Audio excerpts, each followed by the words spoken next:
right, well, pop in your meat snacks and get out your cozy bone and potato stew. This is Filmshake, and we're here to talk about 1999's Ravenous.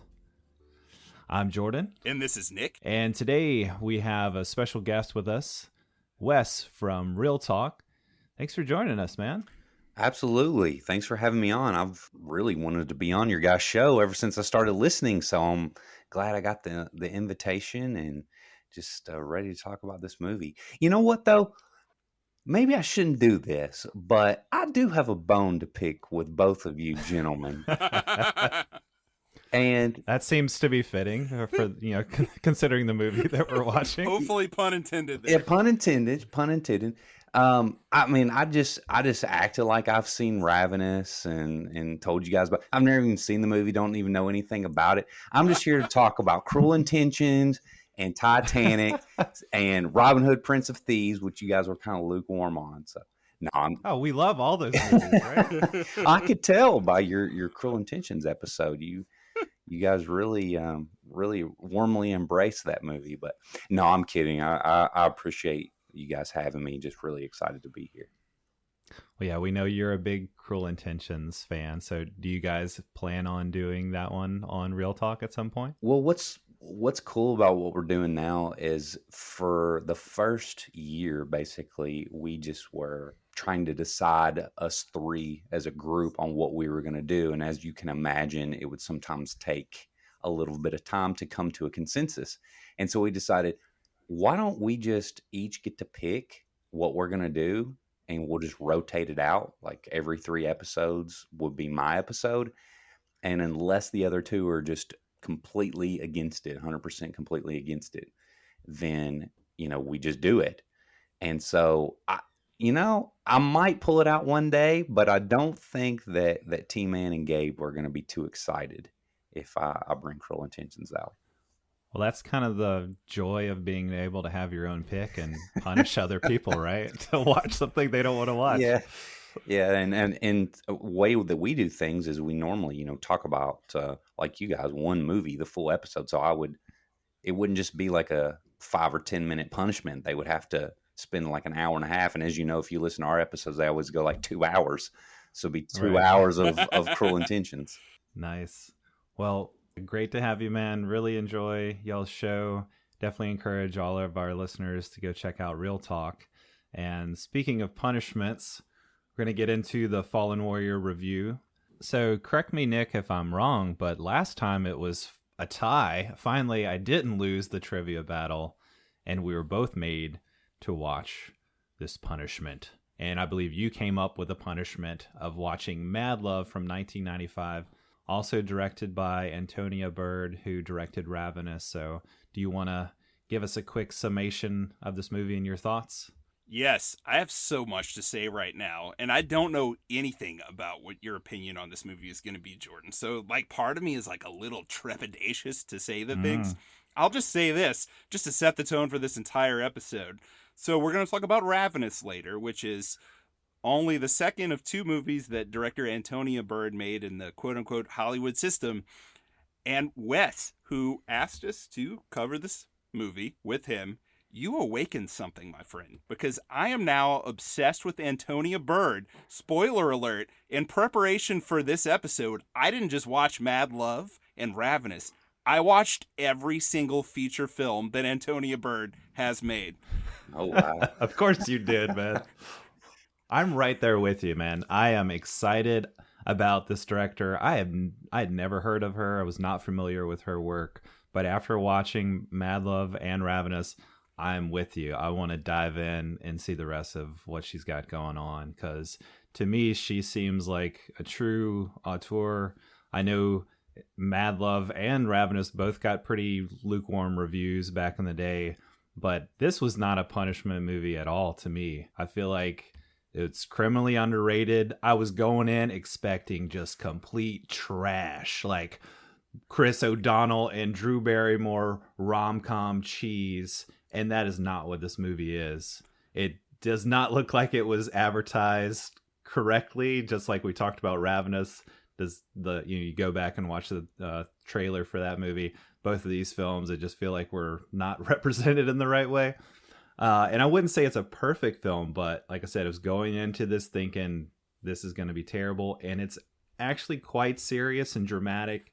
It tackles some really heavy themes about mental health, and it's got some great performances. Drew Barrymore knocks it out of the park. I thought Chris O'Donnell was great, and it's got a great mood and atmosphere as far as the mid-90s Seattle grunge scene going on. Like, that's just, bread to my butter, or butter to my bread, or whatever. But it's got a great soundtrack. I mean, just so much. It's got an early Nirvana song that kicks it off, right from the beginning, as Chris O'Donnell is not spying. I guess he gets into creeper territory later, but he's got a telescope and he's looking at the stars, but then he notices Drew Barrymore on this jet ski, and she's just this wild girl who's moved into town, and she captures his eye, and then the Nirvana song kicks it off. And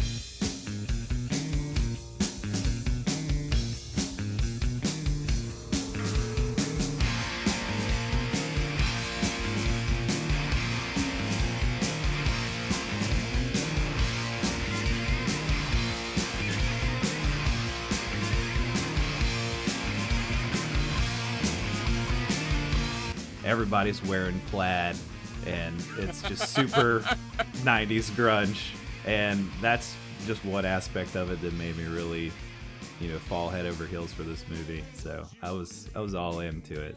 Excellent. Speaking of grunge, what you just said is music to my ears, because I was really scared watching this and then having the emotions that I was having. Like, what if Jordan hates this and we have to have like an epic argument, and like I just cry and throw my microphone at the wall and walk away? But also, the song is Love Buzz by Nirvana at the beginning. Is Drew Barrymore naked on that jet ski? I wondered that. I couldn't tell, but I was like looking to make sure, just for podcast reasons, just yeah, not that was important or anything. No, but right. Anyway, so yes, this movie, again, marketed as some kind of wacky rom-com back in the day. I remember seeing the previews for it and saying, that looks terrible. I'll never watch that. And you know what? I'm glad that I have watched it now, along with all of Antonia Bird's movies, because, I mean, this is not a perfect movie, but it's pretty good stuff. It's about Matt Leland, who's played by Chris O'Donnell. He's living with his dad and his two younger siblings. His dad is absent and working most of the time, and his mom has abandoned the family, and he's kind of the caretaker for his siblings. And in comes Casey Roberts, who's played by Drew Barrymore, who just seems really dangerous and cool, and she's like just living on the edge. And what happens here is we find out Barrymore's character is mentally ill. She is, among other things, clinically depressed. I think she's also borderline. She's got a few things going on, and she really she needs therapy and to be on her medication. But because of his personality and his own mental state, where he's kind of depressed himself, they just develop this codependent relationship where he is just all in on her and really enabling her, not realizing how risky her behavior actually is, because she's attempted suicide a few times before they've met and will do it again after they have met. And the two of them end up leaving this setting, which seems like it's going to be the setting for the whole movie. It's a high school in the mid-90s, where Matthew Lillard goes to school. Matthew Lillard's in this. But the tone, you get like a few little kind of funny moments from Lillard, but then the tone just shifts, and not really even shifts, because it was never really a comedy at all. This is just a drama, and really a character study of these two characters as they go on the run together and kind of try to map out a life between the two of them. And man, this movie is just emotionally intense. It's not perfect. I give it a 7 out of 10 because it definitely has some flaws with pacing. And you can tell, I really think the studio probably stepped in a little bit on Bird. Oh, for sure. Like the moments where Chris O'Donnell is cursing at his dad, and you can tell it's super 80-yard over, where he's like, "Forget you." Yes. Yes, he's definitely not saying "forget you, Dad." And apologies to Wes right now, who's just having to hear us talk about this movie. Wes, I know that you haven't seen this, but had you heard of this film before we covered it here? Honestly, I hadn't, but listening to you talk about it, I think I want to check this out. I got to support Miss Bird. Yes.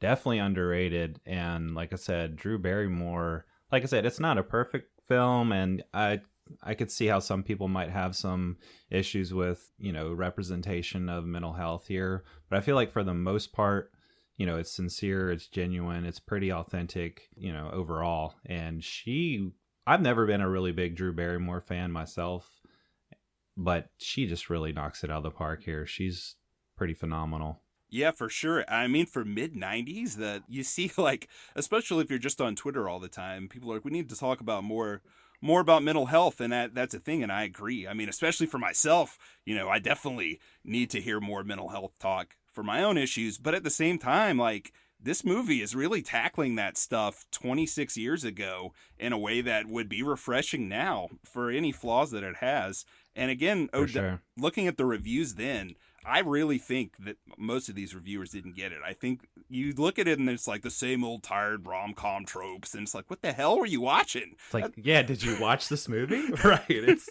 not that at all. So, or like yeah. another bland performance from Chris O'Donnell, which I get it. Like, I wasn't a big fan of his in the 90s, but he's really perfect in this role. I mean, he's got this caretaker personality, and he's really doing a great job performing it in this part. I thought he was great as well. I mean, I think Drew Barrymore's the standout here, but Yeah. he's fine too. Yeah, he's there to play the boy next door, like the good guy who's, stabilizing the family, and then just kind of loses it at some point and lets it all go to be with this girl. And I feel like, yeah, you're right. He sinks right into it. He fits perfectly.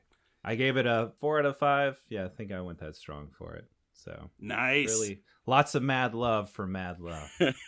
You did a great job of masking what your opinion of this was going to be beforehand. So I am overjoyed that you enjoyed this. But you know what, Jordan? I didn't have any worry at all that you were going to enjoy the next movie that we're going to talk about. I knew for a fact that you were going to love Ravenous.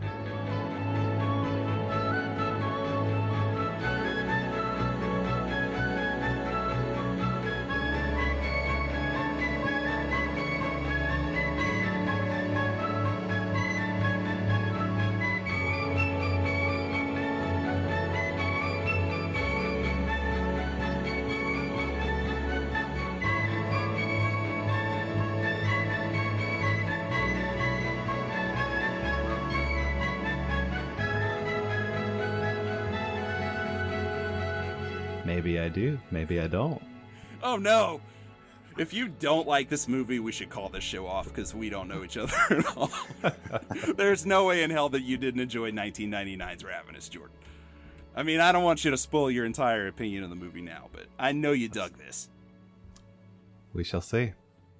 So Wes, this was your choice, and really, what would you like to say about this movie? How would you like to set this up? Well, I think I'll say that, I first saw Ravenous back in 1999. I believe it was either 99 or 2000 whenever it came out on video rental for our younger listeners who don't even know what that is. That was the greatest time going to the video rental store.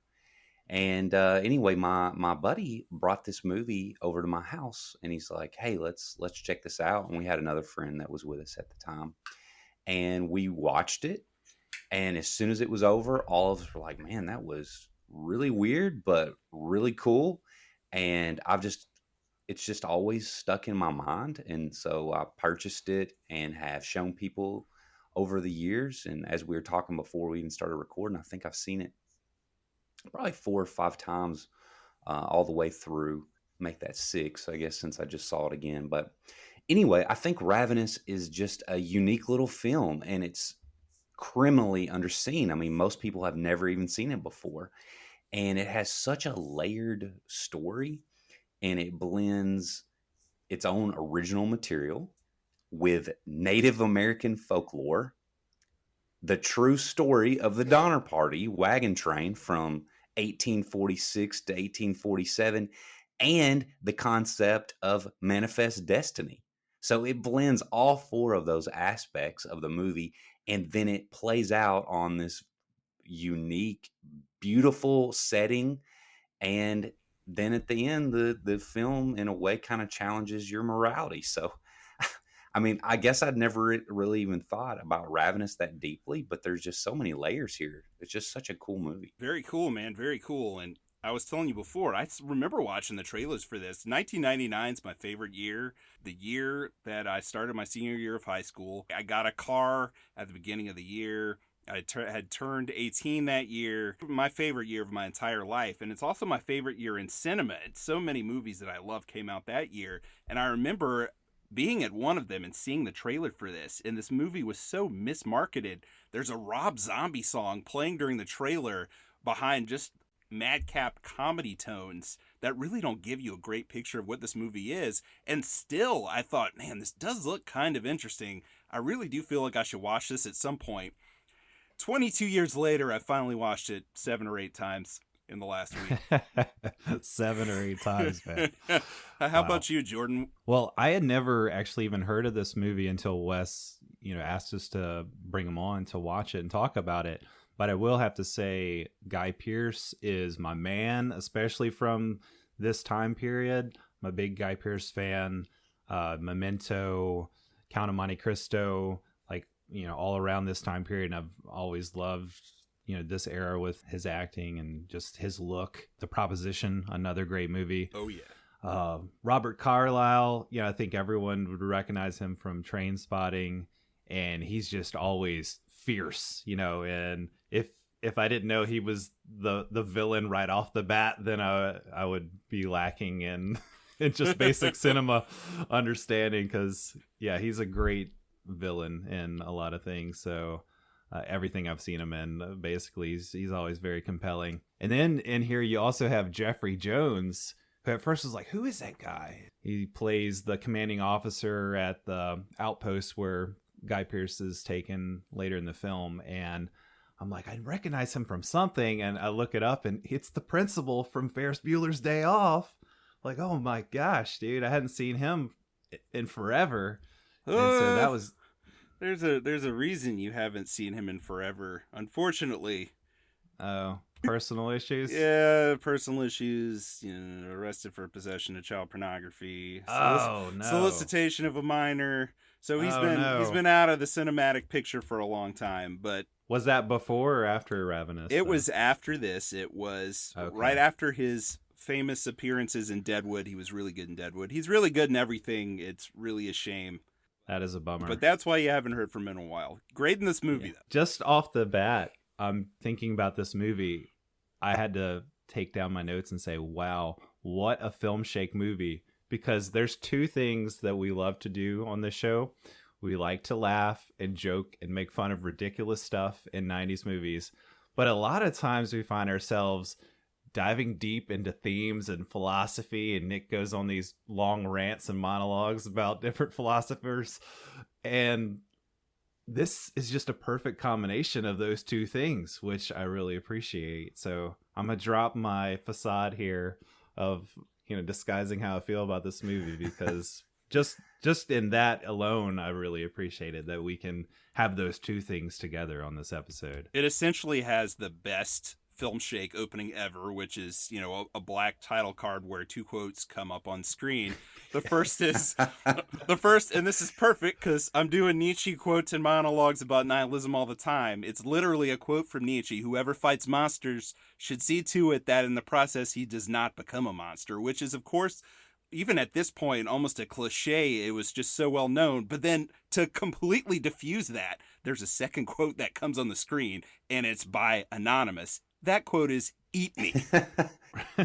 And I love how it flies in, and all the rest of the titles, we have that very serious Nietzsche quote, and then this "eat me" quote just flies in, like announcing itself and announcing how ridiculous this movie is going to play with those things. I think there's even a wolf howl sound effect just to punctuate, like, okay, we're going to get a little silly here too. Right. I'd somehow forgot about that, and finished it up last night and started it the night before last. And as soon as that came up and it said "eat me," I just busted out laughing. I was like, great. And that type of stuff, let me go back to something that Nick said just a minute ago, because this is something I've been harping on lately, and it was, Nick, I didn't know that. I think maybe I had heard you say something about it before, but 1999, I don't think people even realize. And you said it's your like favorite year for cinema.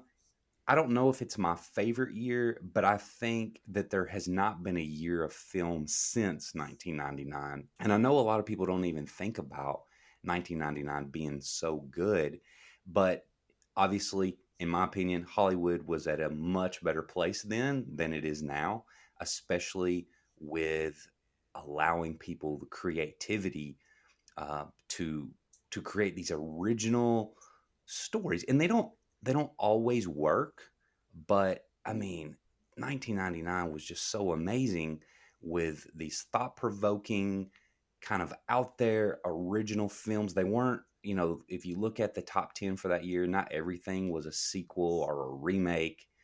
Um, you had movies like The Matrix, and you had Fight Club, and you had Magnolia, and Being John Malkovich, and Blair Witch, and Talented Mr. Ripley, and you can just go on and on and on. And I just miss those times so much, because if you're going to go to the theater now, you're pretty much going to see something with Marvel.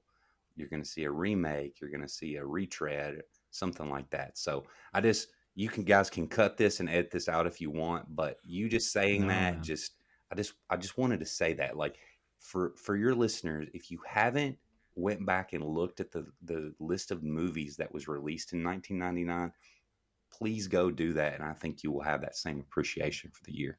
And please go back and watch some of those movies if you've never seen them, like you, Nick, right? Being John Malkovich, still a blind spot, right?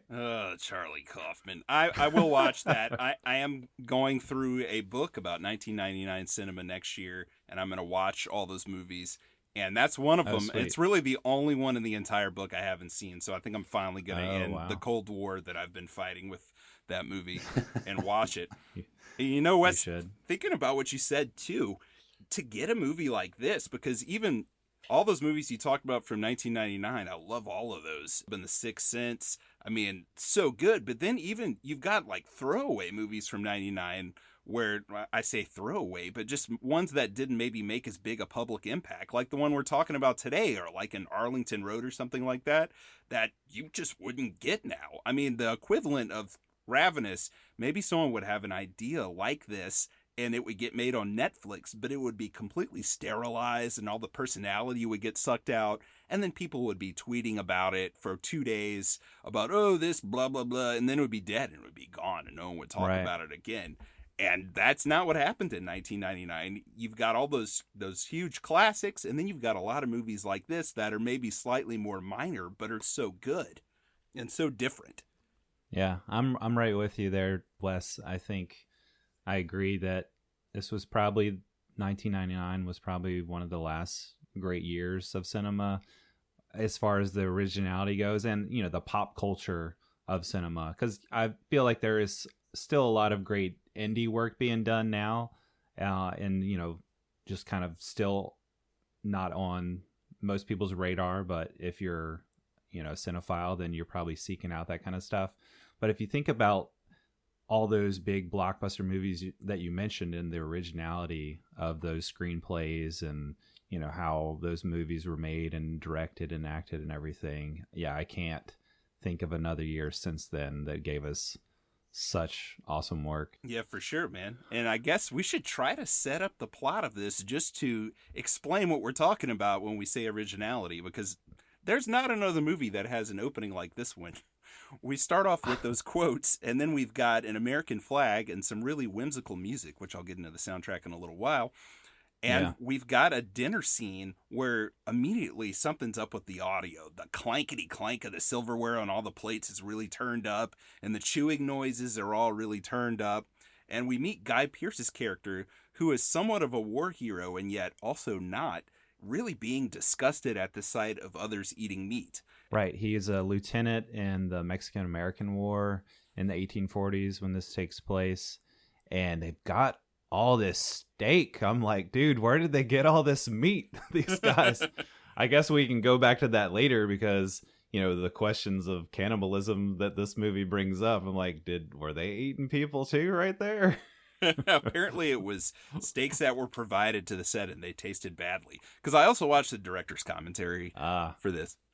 Well, that it didn't look appetizing, and especially on Guy Pearce's plate, because he gets awarded this medal and he sits down to eat with looks like just hundreds of guys of soldiers chowing down. Like you said, the audio is brought up really high in the mix, and he looks down at his plate and it's just bloody and disgusting, and he starts having these flashbacks of him in the war and the blood all over him.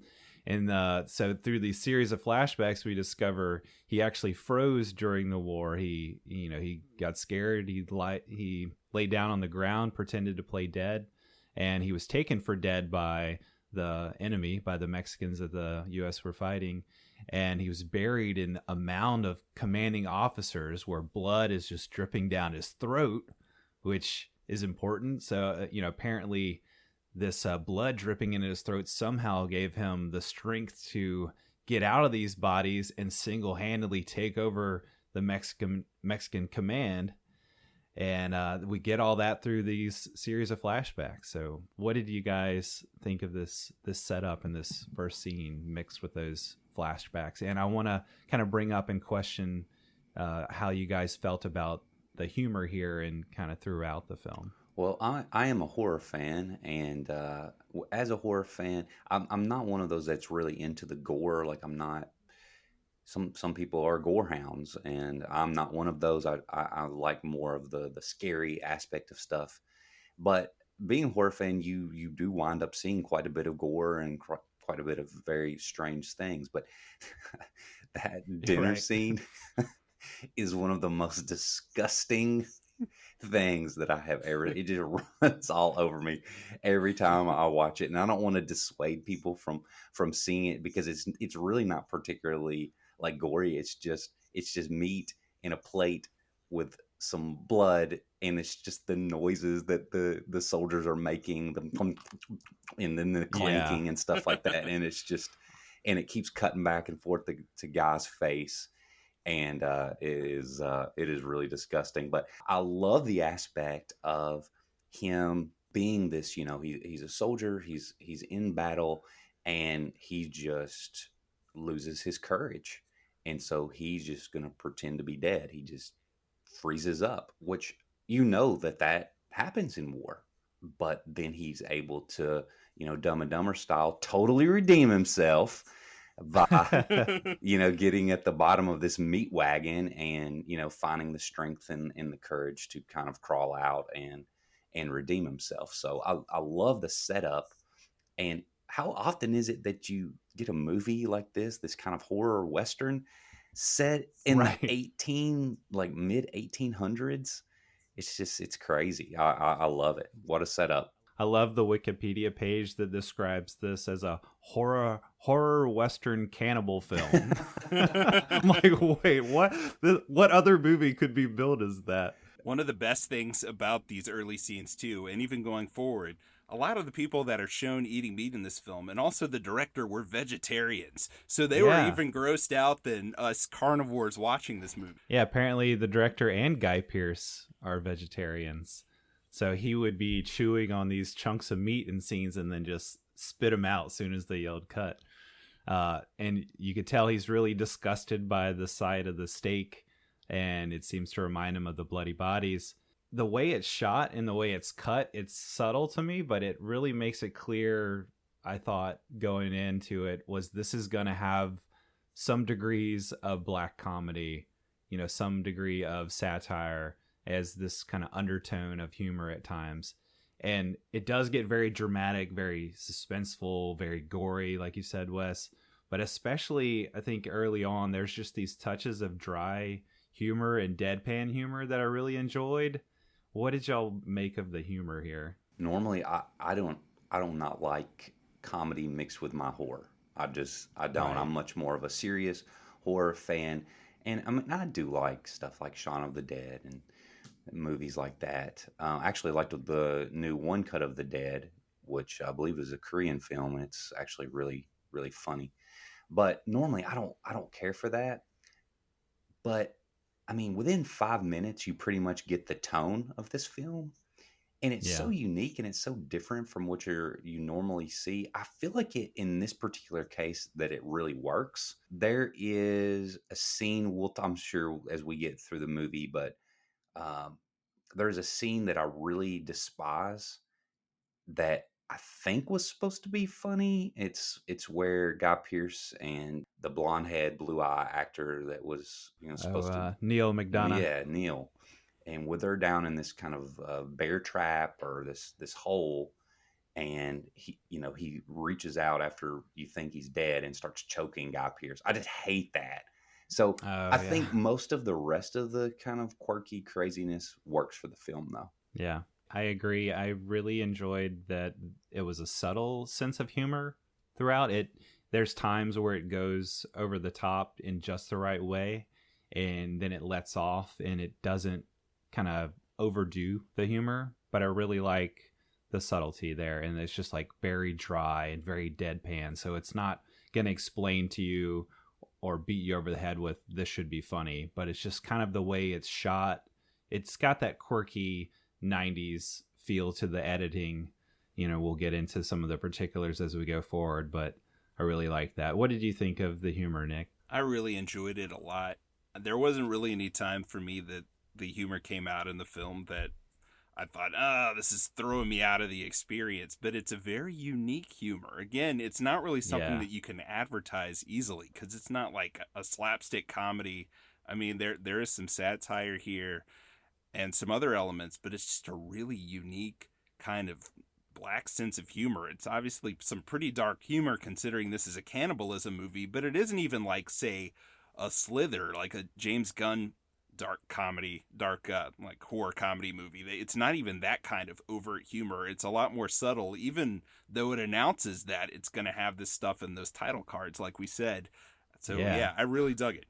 How about as he eats the steak, or he's dealing with all the noise and all the meat being eaten around him, he runs out and he throws up right as the title Ravenous zooms in on the screen. Yeah, I made a note of that. That was brilliant. That was brilliant. That's like the little subtle humor like we're talking about. You can't really advertise that, but just again in the way that kind of freezes on him throwing up and the title zooms in, I'm like, oh yeah, this is going to be different than I expected. It's going to have some quirky, deadpan stuff going on. So his general realizes that he is actually not a war hero. He's a coward, and they should have, hung him or made an example out of him, if not for the fact that he did end up taking control of enemy forces. But so instead, they banish Guy Pearce's character to an outpost in the Sierra Nevada mountain range, to this place called Fort Spencer. It's just a lone outpost. There we meet Hart, who's played by Jeffrey Jones. He's the commanding officer, but he's very kind of genial and jovial. He's almost plays it more like he's a host, and he's kind of trying to make Guy Pearce's character comfortable, but in a very kind of off-putting way. He seems like someone who has not seen a new person in a long time, who's really excited to see a new person. Exactly, and I feel like he plays that really well. So he introduces us, or he kind of gives us this introduction to a lot of characters that are in their camp. They're off-screen, but he starts to describe to Guy Pearce, who is here with them. And so you have two Native American characters, George and Martha, which are brother and sister. David Arquette plays a drugged up cook. Jeremy Davies is this very inept, kind of mild-mannered chaplain. And there's the boozing Major Knox, played by Steven Spinella. And then finally we have Reich, the soldier, who's played by Neil McDonough, who's actually in Timeline, our punishment movie from last time. I realized, oh yeah, that's that guy. And so I love how, as Hart introduces these characters who are not in the scene with him, again, the film does some fun editing here in a humorous way where it cuts to a moment of each of them kind of doing something a little wacky. My favorite of which is Reich, the soldier character, as he's shirtless in a river flexing just intensely like he's constipated or something on his face. That. He's just like, ah! And then it cuts back to Hart saying, yeah, you better stay away from him. Which is really great. This entire sequence and just the economy of how quickly Bird introduces these characters, and then you immediately kind of feel like you have some sense of who they are. I just feel like, we even mentioned this, she came on to this production after it had already started. The director quit, and Robert Carlyle, who had worked with her in at least 3 films up to this point, 3 good films, I think, said, you know what about Antonia Bird? She could come here and maybe save this. And she just showed up, and she saved this and did an incredible job with zero prep or planning coming into this, just getting thrown into the fire. She just does such a great job pulling this movie together and almost not even letting you have any sense that that was the case. And this scene right here, where I'm sure there was something different in the script, maybe more scenes that she probably had to condense. It's just some brilliant editing work. I love that sequence, man. Yeah, we talked about last time 13th Warrior and the production troubles on that, where you could really tell the 2 different director styles coming in and kind of clashing with each other. But yeah, if I hadn't read the notes about this being a troubled production, I would not have known, because it just feels so smooth. There's a lot of stuff in here that just feels like it was effortlessly planned out. And if you go and look at some of the production details or the director's commentary, you find out that wasn't the case at all. She was really just doing a lot of things on the fly, and just with her experience and her skill and some lucky happenstance too, I guess it all worked. And I should say, Bird really not known for a lot in America before this. And I said I watched all her movies. Guys, she only made 5 movies. She only did 5 feature films, and this is the last one. Now, I did watch all 5 in the last week. She's got one called Safe, which is just this really empathetic, powerful look at the homeless on the streets of London.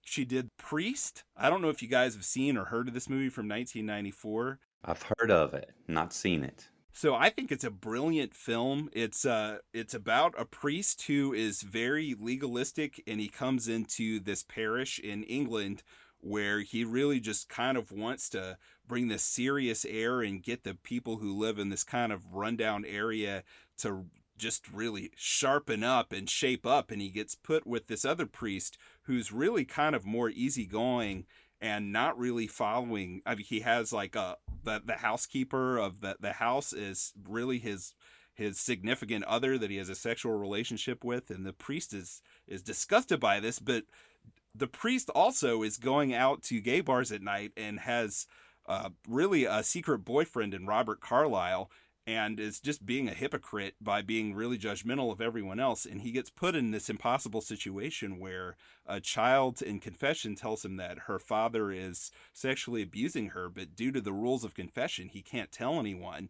and he gets put into this moral conundrum. And it was a really controversial time.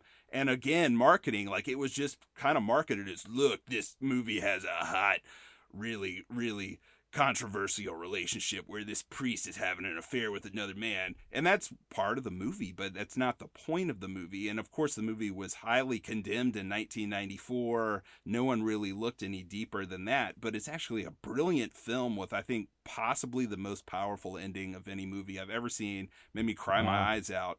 Really good. She did that. She did Mad Love. She did Face, which is a crime drama that really is probably the weakest of her 5 movies. It's the one she made right before Ravenous. But it's still very good, and there's a really balls out sequence that reminds me of the police station shootout in the first Terminator. It's also a shootout in a police station. And then she made Ravenous, and I just wanted to talk about her. I don't even remember why I started saying all these things.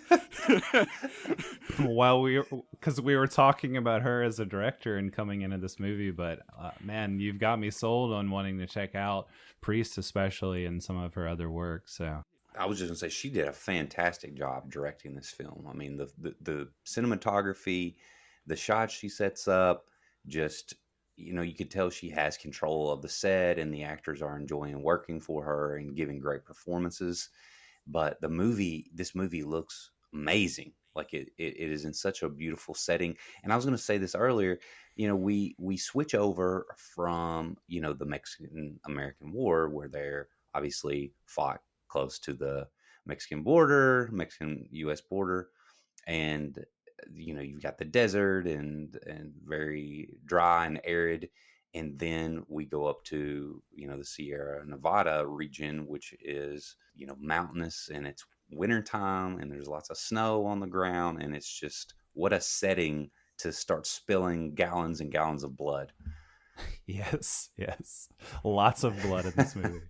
Well, I wanted to talk a little bit about Pierce's character before we move into more of the plot. So as we get to know him, obviously he's very haunted from his experience in the war. He's very distant, very quiet. He doesn't talk in this movie until 25 minutes into the film, actually, which I thought was an amazing choice. And I really just loved his performance and how he embodied so much of the character through the expression of his eyes. So what did y'all think of Pierce and his performance and him as a character? Jordan, you said earlier how much you like Guy Pearce. I actually have a note on that as well. He's one of my favorite actors. I don't know where he would rank on a list, but he would be very high, probably in the top 10. But it's just everything that he does, he's just so good at. And he has such range. And in this one right here, it's like you can see the just weariness of the situation. He wears it on his face so well. The times when he's scared, you feel how terrified he is. The scene where he's grossed out. Again, I think that adds to my disgust of the scene, is seeing how disgusted his face is. But it just turns in a beautiful performance. And I don't know, I couldn't remember if you mentioned LA Confidential earlier, but that's another huge movie that I love, with the guy, of course, in there, giving a great performance. Nick, what about you? All I want to talk about is Robert Carlyle, but we haven't gotten to him yet. So I'll just say I agree with you guys. No, talking about Pierce's range too, I don't think I'd ever seen him quite in a role like this where he was so quiet, such a haunted presence. And I was really, really happy to see, him put in that work and see what else he could do that I hadn't seen before. So very engaging. So yeah, to get into Robert Carlyle, one stormy night, a man appears outside the camp, seemingly almost dead and frostbitten from the snow. And they take him in and warm him up, and it's good old Robert Carlyle. So he tells them this story about how his troop has been out in the wilderness for 3 months. They were stuck in a cave and ended up eating one of the men that died of malnutrition after they ate the horses and the dog and the belts and the shoes. They resorted to eating each other. So yeah, like Wes had talked about, a lot of allusions to the Donner Party and to Alfred Packer, who was a Western settler turned cannibal. So somewhat inspired by that story. He talks about Colonel Ives, who will become an important figure. Supposedly, this colonel became insatiable as he ate the flesh of other men and started killing the party to eat them, and gained like a supernatural strength, it seems. So Carlyle fled when he had a chance, but says that there's, a woman left behind with the colonel. So this immediately sets off the party. Hart says it's their duty to rescue her. They have to go out and search for this cave. Not before Gorge, the Native American, warns that Carlyle might be a Wendigo, which is a mythical creature from folklore. It's a demon who gains... Demon spirit, yeah. Yes, a demonic spirit that gains power by eating the flesh of other men. Nick, while you're watching this movie over and over again, I was actually reading about the Donner Party and a little bit about Wendigos. So you guys are right with exactly what you brought up there. But I think Wikipedia called it an insatiable hunger. It invokes those feelings. And I was like, I got to look into this just a little bit more, this Wendigo, because I feel like in other movies it's been brought up before. And it originated from folklore of Native Americans who lived in Great Plains and the Great Lakes of the U.S. And I thought it was interesting because once, the European settlers came over and they brought their superstitions as well, theirs were more about werewolves coming from, the England area. and which is also it's basically the Wendigo with these animal features.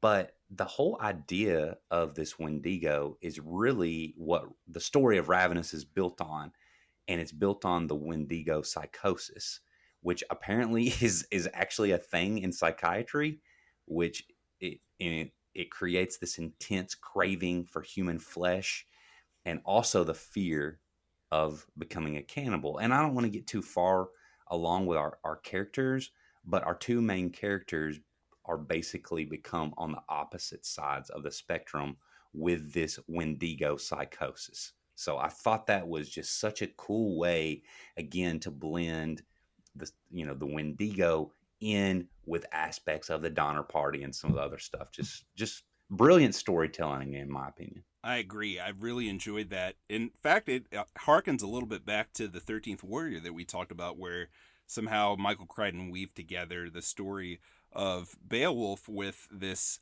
story of this true story of, and who knows, maybe Beowulf is true. We don't know if that maybe really happened 800 years ago, but this true story of this Arabian man who went on a journey with Vikings. So I really like seeing these cool mashups. Again, things that you would get more of in a time like 1999 and less of now. But that scene where Carlisle comes and tells everyone about what has apparently happened to him is just a brilliant sequence. And it has there are three moments in this movie that I found really disturbing. And one of them is whenever he's telling the story, he says that he left this cave that he and his party were staying in, and he comes back to one of the other men being cooked by the Colonel Ives. And he says that when he smells the meat cooking, he said, "I thank the Lord. I thank the Lord." And it's so disturbing how he says that. I thank the Lord. I thank the Lord.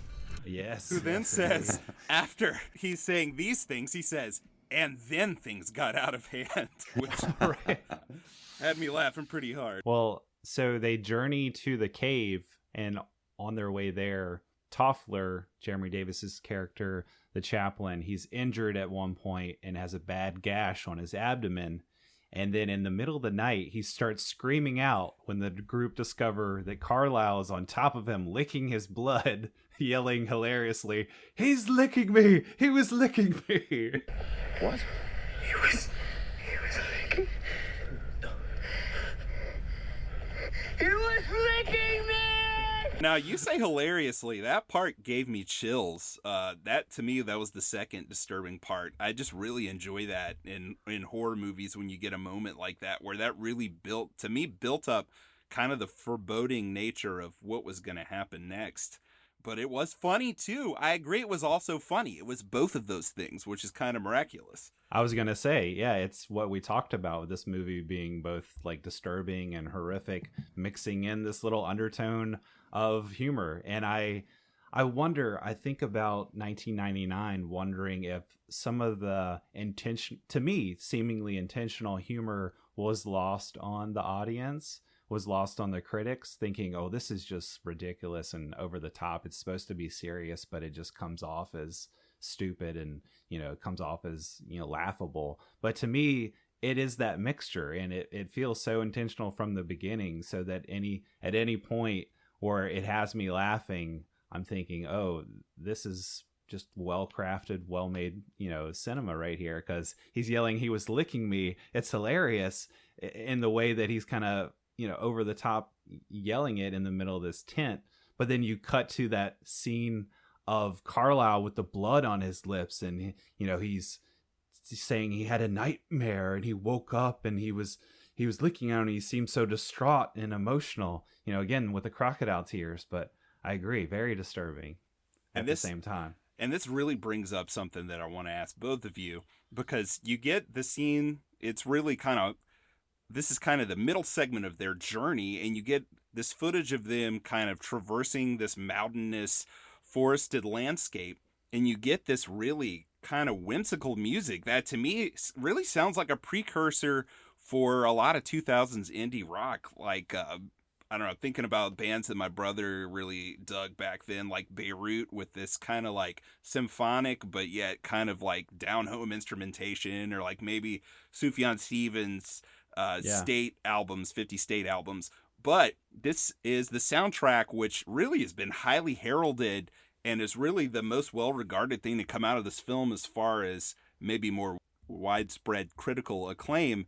And that's the soundtrack by Michael Nyman and Damon Albarn. Albarn, of course, from Blur and from Gorillaz, who put out one of my favorite albums of all time, Demon Days. Okay, I didn't realize that was him. That's right. He's also in one of the previous Antonia Bird movies. But I'm going on a tangent there. What I really want to say is this movie really has a highly idiosyncratic soundtrack. It's a really wacky soundtrack. There's a lot of banjo. It's not in any way a typical horror movie soundtrack. And it's not really in any way a typical soundtrack, period. What Right. did y'all think about the soundtrack? Did you think that this brought out more of the horror, that it diminished the horror? What did you think about it overall? I love the soundtrack, and that was one of the things that always stuck out. Is especially that kind of main part of like ding ding ding ding ding ding ding, and then it brings in some of the other stuff. And I showed the movie to one of my buddies one time, and he kept doing that music around the house, like after I showed him the movie. So I think that the music again is probably is a little bit more popular than the movie itself, but it's really good. As far as what does it do to the horror, I think in different parts of the movie it works differently. I don't know how the best to describe this, but sometimes it just kind of makes me smile or laugh with the crazy music. But there's a couple of scenes where it's like during the chase scene after the cave going on, that it's got some of the music playing, and it's just so crazy sounding. And what you're watching is just so crazy and bizarre. It almost at that particular time makes it scarier. I don't know if I'm explaining that right, but the music has a multi-layered effect on me. I would agree. I really enjoyed the soundtrack. I will have to say, to be honest, the first time that I really noticed it, and it was the ding, ding, ding, as you described. I think they're on their way to the outpost. It went on in that way, or maybe I just wasn't tuned into that style yet, but it was kind of grating. But as I kind of sunk into the rest of the movie, and especially, feeling out the tone and the quirkiness of the movie matching the soundtrack, I really appreciate it. And then, like you said, I agree. I think that's a layered score and working in different ways at different parts of the movie, because there's a fight scene at the end of the movie, and before that fight scene, we kind of have one of the characters wandering around, suspensefully looking to fight that other character, and that was one of the most suspenseful, horrifying moments for me. Just the foreboding, like, when is he going to come across? Basically, when is Guy Pearce going to come across Carlisle? And it was the music that really did it to me, that just kept me on the edge of my seat.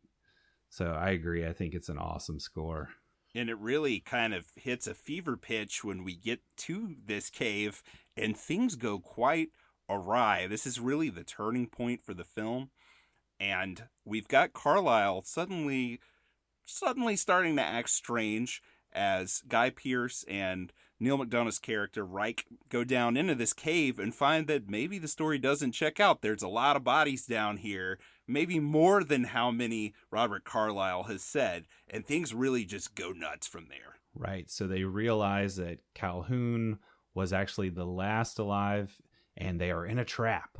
And I don't know if they state it here, or we kind of learned through the movie that Calhoun is actually Colonel Ives, or I guess it's kind of unclear if he takes Ives' identity later. He's or Ives. If he was Ives the whole time. Yes. Yeah. Okay. Yeah. That's what I thought. Reading some stuff on it, it was talking about how I was unsure, but yeah, I pretty much assumed he was actually Colonel Ives the whole time, and I really dug that twist. So Ives, I'm just going to call him Ives from now on, because he really embodies just this villain, this evil, presence throughout the film. He kills Hart, seemingly, Toffler, Gorge, just all in quick fashion. And then after a struggle, he kills Reich as well. Reich's kind of fallen off the side of this mountain. And then Guy Pearce's character, Boyd, to avoid any conflict, because that's kind of been his character, this whole time, just, not really wanting to engage. He jumps off the mountain, breaks his leg on the fall, and then they're kind of hidden under some tree limbs. He kind of like rolls down a hill with Reich's body, and they're hidden under these tree limbs. And just that scene of him jumping off the mountain, like, again, we're in the middle of this very intense moment, and he's just like, I'm gonna jump off this mountain instead of fight you. I just thought it was pretty hilarious. I love that part. That is one of my. I think this whole cave scene is like, should have been. It's almost like the climax of the film to me. I think this is the best part of the movie. It kind of felt that way to me. I don't know if I was like not gauging the time right, but at the cave scene, I was like, oh, okay, Nick said this is a pretty quick movie. I thought the movie was going to be over in the next like 15 minutes. And I looked down, I'm like, oh, wait, we have another hour to go. My first viewing of this, whenever Ives or Calhoun, whenever he starts like that kind of panting and moving his hands to the rhythm of his breaths, and then he gets down and starts digging, that freaked me out the very first time I saw it. Now I'm used to it now from so many watches, but I do remember the first time I saw that, I was like, this is starting to creep me out. Him doing that digging and then the chase. But I love how, of course, Guy Pearce's character, like you said, he's been a coward. He's avoided conflict for most of the movie as much as he can. And he just is so scared of Calhoun's character that, this cliff he jumps off of is huge. And it's like, maybe I'll live, maybe I'll die, but I've just got to get away from this thing, this man. And I love when he jumps off that cliff. They shot it well. It looks great. And then, of course, he goes through the large pine tree, hitting so many branches on the way down before he winds up in the hole. So I love that. I have that as a note, is one of my favorite scenes or shots of the movie, of him going off the cliff. But it is kind of humorous, too, at the same time. It's like, all right, well. Right, because like you said, it feels almost like a climax of a movie in that way. And you're expecting, okay, we have our hero finally is going to step up and fight this guy. Or, maybe they'll have a battle and, he won't defeat him right away. But, we'll have to see how things go and he'll defeat him later. But no, he just straight up turns around and jumps off that cliff, which I just thought was a great like convention break, for the writing and the directing there. And it fits his character too, because we just get even more of a sense of, the arc that he's going to take, as far as he's got to overcome his fear and overcome his lack of courage. And I think that just kind of brings his character even lower. He's got to have that kind of second act fall where he's just in the worst possible shape now. And really what he does down here in this pit is what brings him to the lowest place possible. Oh, true. He's down here with Colonel Reich, who passes away after Wes said before. Colonel Reich tries to strangle him for a second and then dies. And he's just lying there next to him. And Guy Pearce has just got this gnarly leg injury. His bone is peeking out of his leg. It's so gruesome, and he can't move. And we get, again, just a really inventive showing of the passage of time, where we kind of have this montage of Robert Carlyle in a very jolly, excitable fashion, eating everyone that he's just killed. Yeah. There's a shot of him sitting on an island in a stream, just the most pleasant little spot, and he's just gnawing on a femur. It's wonderful. And then meanwhile, we get shots of Guy Pearce down in this hole, and cuts to the moon phases changing. We just get these shots of the moon throughout the montage, to where we know that time is passing. And he's really feeling rough, and he's about to die. And then he thinks, you know what? What if I just eat a little bit of Neil McDonough's leg? This is after he starts talking to the dead Neil McDonough, who, again, another hilarious moment is the wide-eyed grin on his dead carcass as he's just like, it looks so crazy. But Guy Pearce is just as crazy with him because he starts talking to him like, I need you to tell me what to do. I need you to tell me what to do. Oh, okay, I guess I'll eat you. Yes. And then he does eat a piece of him, and then he gets up and climbs out of the hole, and he marches back to the fort, and we get this really brilliant music. In fact, it's the music that you guys referenced, the dun dun dun, where then all these other instruments come in, and it's really almost like the music is kind of mocking him, because again, he's like, I don't want to say anti-hero, because there's nothing heroic about it. He literally just ate one of his fallen comrades to gain the strength to climb out of a hole and go back defeated to the fort. And really, for me, this might be slightly controversial. I love this whole movie, but I did think that the second half was a little weaker than the first, just because you have all this mystery and suspense in the first half. And the second half, you're really kind of confined to the fort. It's still great. Don't get me wrong. I'm not saying it's bad. I just enjoyed that first half a little more. 100% agree. And that was actually, I had forgot about that. Again, it had been several years since I had seen it up until my most recent watch. And I did get just a hair bored during that third act, the beginning of it. Now it's got its it has its high points. Some very interesting things play out, but there are some scenes that just kind of drag on a little bit longer. And you're right. I wish it was probably budgetary restrictions and reasons why they couldn't really do a whole lot. As Jordan alluded to, they were kind of making up a lot of things on the fly. But I wish they could have maybe done another couple of scenes like in the wilderness or something like that, other than just the fort. But I did get just a little bit bored there towards the end, and then it has a great ending on it. But I'm with you, man. I'm gonna have to slightly disagree with you guys here because I do love the beginning of this movie, but I think the ending and this last act is really where the meat and potatoes come into the play. No pun intended, yes. Pun intended for sure. But I like how we get a even more haunted and distraught Guy Pearce. He tells his story to his commanding officers, but they don't believe him. And then Colonel Ives, this kind of twist, this movie is kind of filled with a couple twists. Colonel Ives is brought in to take over the camp, and Boyd just loses it. He tells his commanding officers, this is him. This is the man that killed all those people, but they don't believe him. He tells them that he shot him in the shoulder, but the wound's no longer there. And so Boyd is just losing his shit. He asks Martha, the Native American woman who lost her brother in all of this, about the Wendigo, and asks her, how do you stop it? And she says, quote, you don't.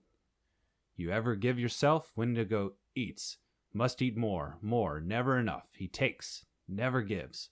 You stop Wendigo, you give yourself. You must die.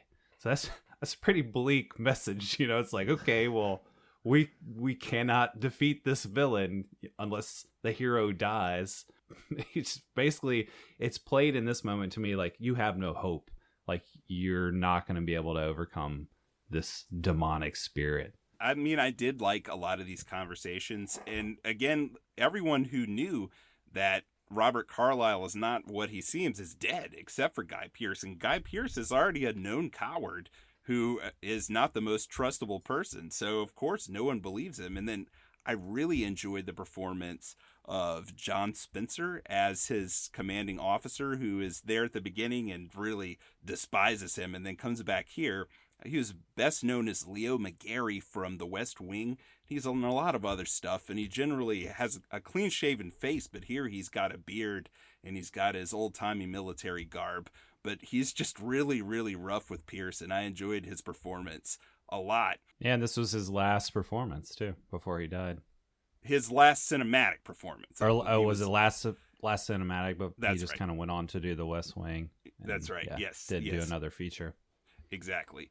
Yes. So he leaves the fort and we're stuck here. And I say stuck. I mean, I enjoy this more. Let's say Guy Pearce is stuck here with his best buddy, Robert Carlyle. And I really wanted to say this quote from an interview with Robert Carlyle about the movie, because he's talking about the homoerotic subtext of the film that he and Bird intentionally put in here.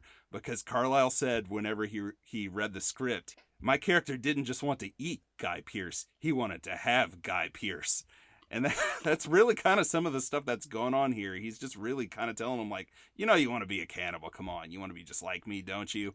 And then he gives this great speech about manifest destiny and hearkening it back to really just what really this is where we get the metaphor for the movie, just about how America at this time, and as Bird describes it, the people that she's saying are in America, and she herself is British, she's saying is really at this point in the West a country of lost Europeans, which she holds responsible for the Native American genocide at the time. What she's saying is a lot of these people are fresh over from Europe. America doesn't really have this national identity that you have now.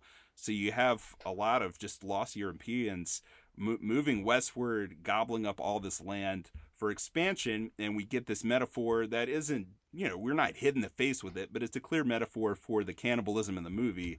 And guys, I do have a nihilism monologue. I'm going to save it till after we finish talking about the plot, but it's coming. All right. Well, yeah, you mentioned this metaphor. I love how the American flag is in the background as they're having this talk outside, as Hart, we kind of skipped over this, but so it's revealed that Hart is actually alive because David Arquette has been found dead. The horses are all dead. And Boyd, Guy Pearce's character, has been blamed because he's seemingly mad.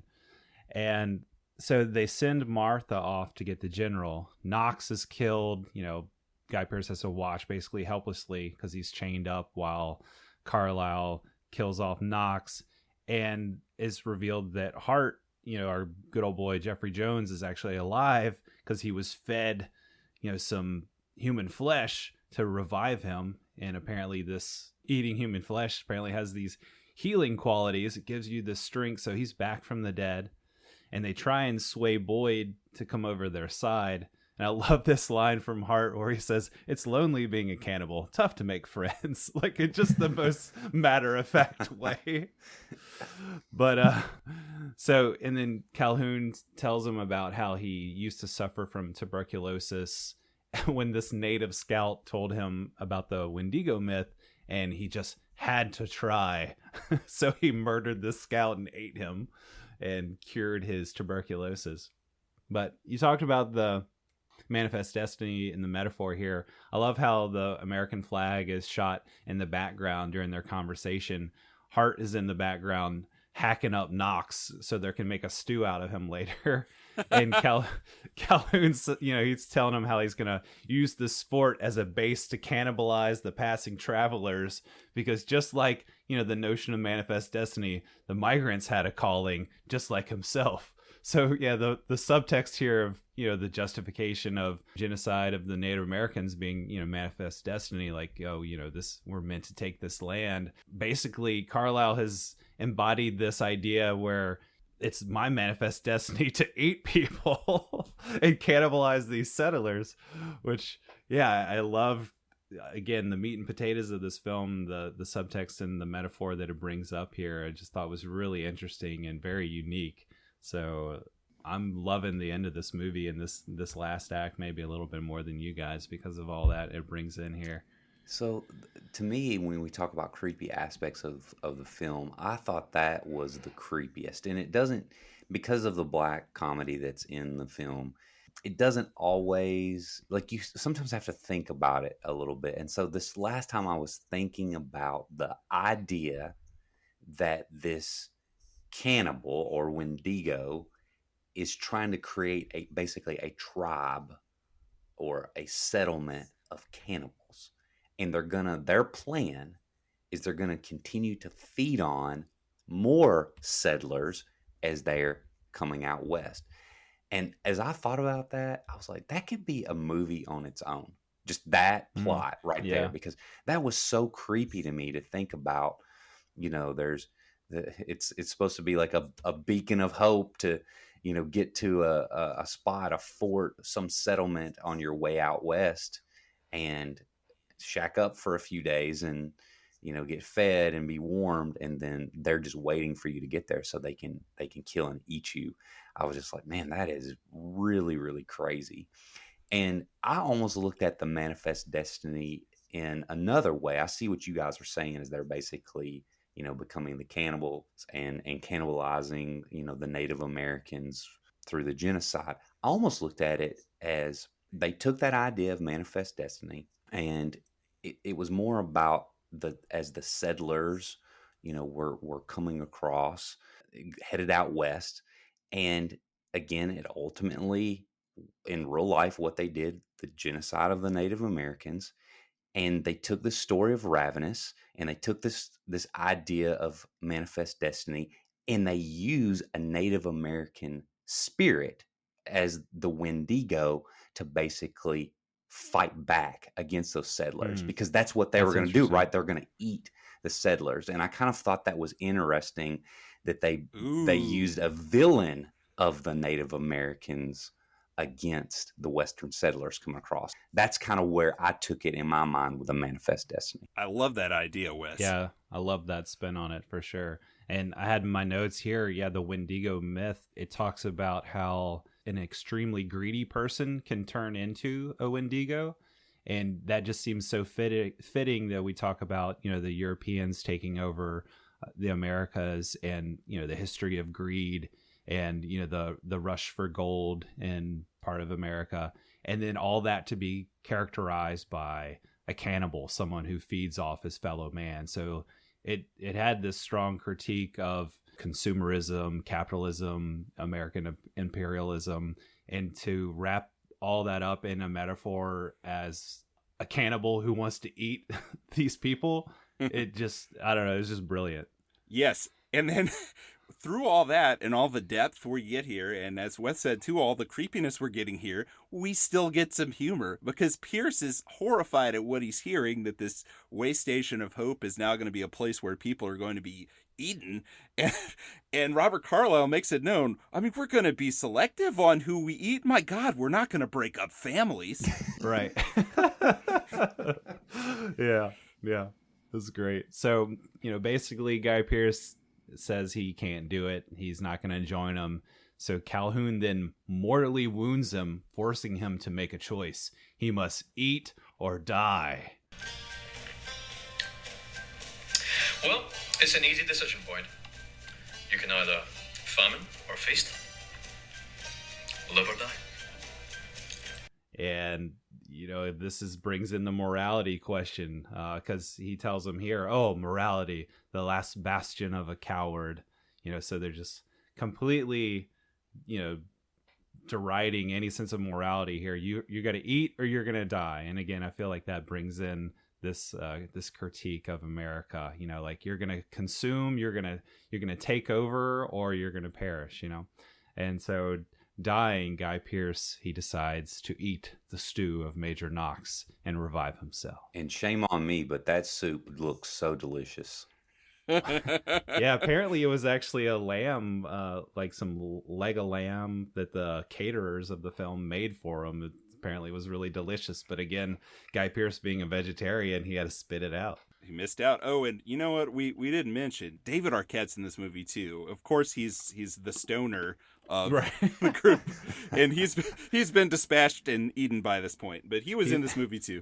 He's basically his character from Airheads transported into the 1840s. He is. Oh, exactly. And now we get to the climax of the movie, which is really like a brilliant Looney Tunes style fight between two men who can take an incredible amount of damage because they've eaten so much human flesh at this point.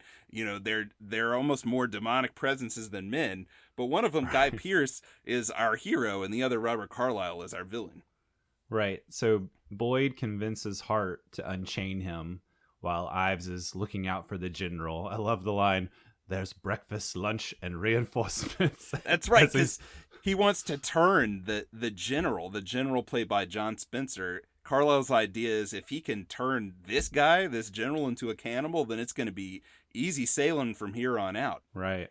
And so Guy Pearce convinces Hart to break, he kind of breaks down. He decides he can't live like this. He can't live like a cannibal. He kind of puts up a front for a moment, but he asked Boyd to kill him, and he undoes his chains, and Boyd, he's right there with him. He agrees he'll kill him, and he just slices his throat.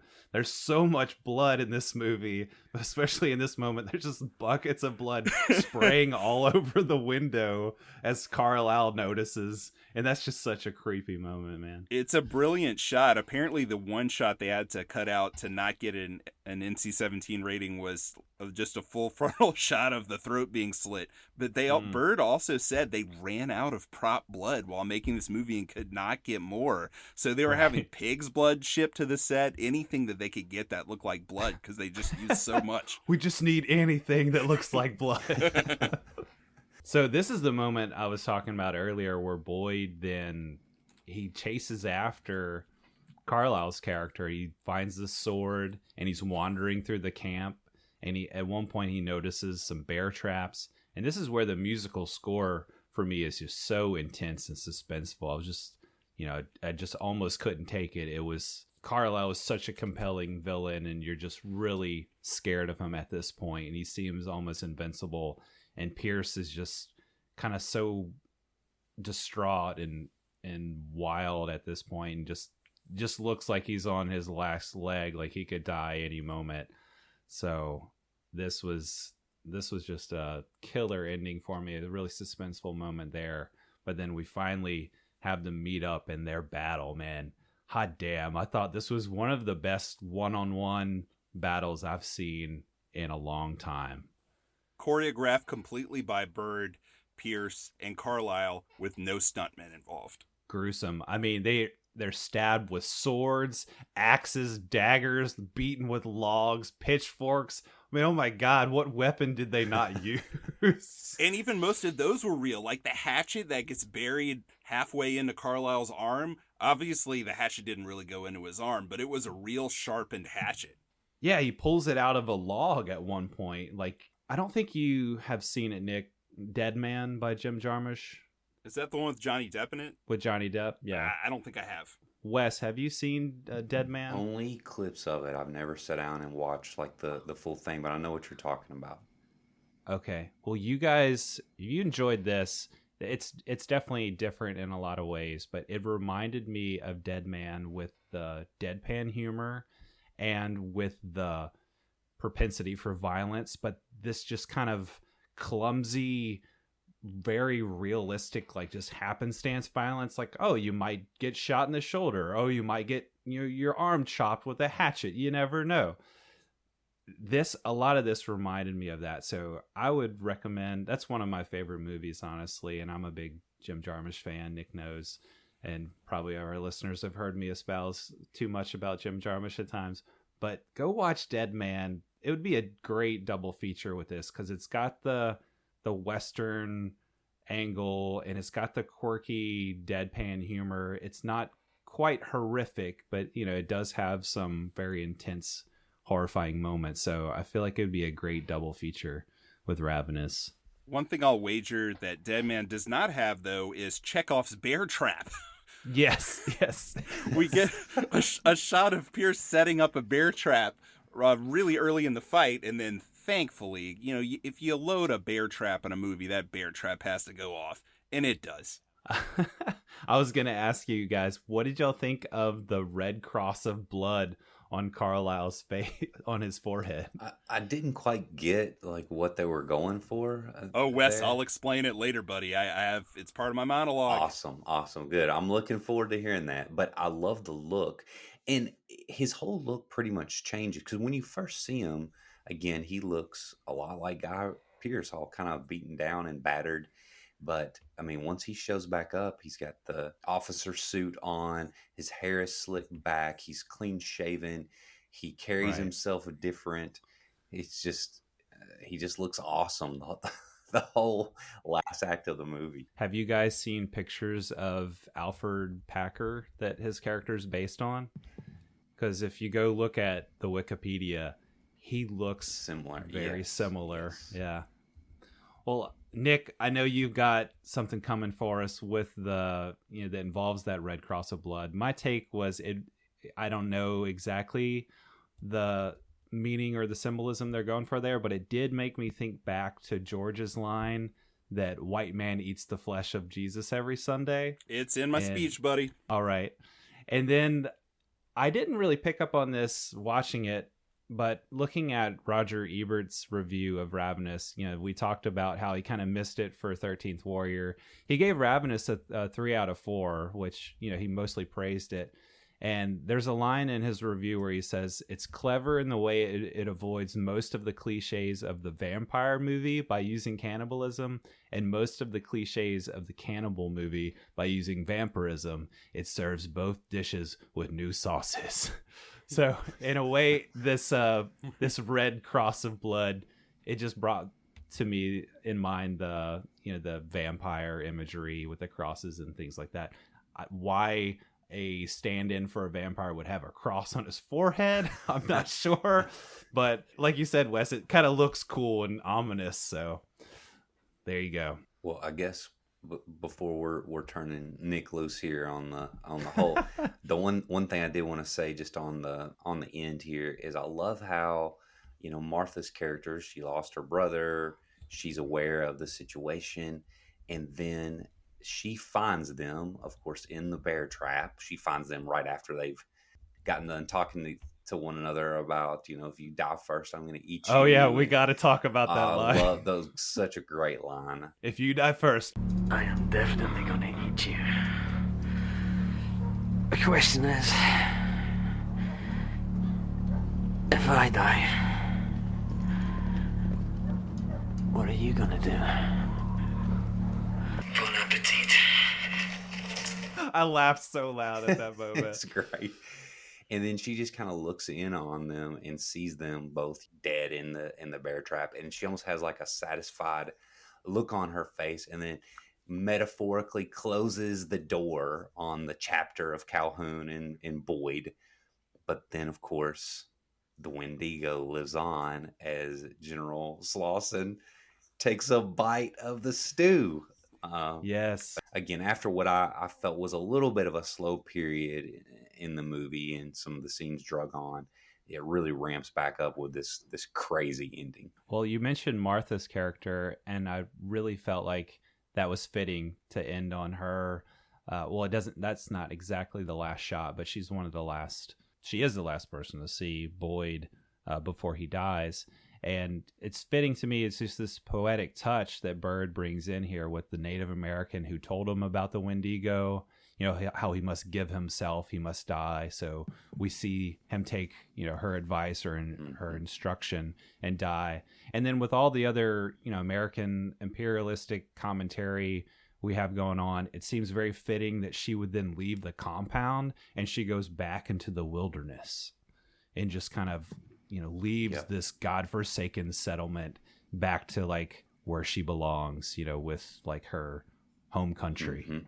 Absolutely. I really just want to talk about the noises that the general makes while he eats the stew.